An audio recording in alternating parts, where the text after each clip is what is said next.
പലപ്പോഴായിട്ട് ഞാൻ കേട്ടിട്ടുള്ളൊരു കാര്യമാണ്, കേരളം എന്ന് പറയുന്നൊരു സംസ്ഥാനത്ത് it's not an investor friendly place.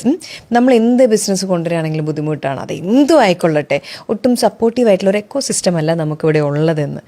നിങ്ങൾ ഈ കിംസ് ഇങ്ങോട്ട് കൊണ്ടുവരുമ്പോൾ അങ്ങനത്തെ എന്തെങ്കിലും ഒരു ഫീലിങ്ങോ അല്ലെങ്കിൽ അങ്ങനത്തെ ഒരു ഡിഫിക്കൽട്ടി നിങ്ങൾക്ക് ഉണ്ടായി? കേരളമാണ് ഏറ്റവും ഇൻവെസ്റ്റർ ഫ്രണ്ട്ലി ആയ സംസ്ഥാനം ഇന്ത്യയിലുള്ളത്.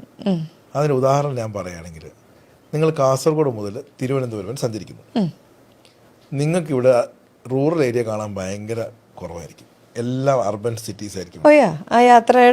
അതേസമയം നിങ്ങൾ കർണാടക പോകുന്നു, Bangalore of course it will be A good city. Bangalore കഴിഞ്ഞാൽ പിന്നെ കർണാടകയിൽ എന്തായിരിക്കുന്നത്? പിന്നെയുള്ള യാത്ര. അതെ, ഹൈദരാബാദ്, ആന്ധ്രാപ്രദേശും തെലങ്കാന എടുക്കുന്നു, മെയിൻ സിറ്റീസ് എല്ലാം ഉണ്ട്. അത് കഴിഞ്ഞാൽ പിന്നെ ഒന്നുമില്ല. കേരളത്തിൽ ആ സിസ്റ്റമേ അല്ല.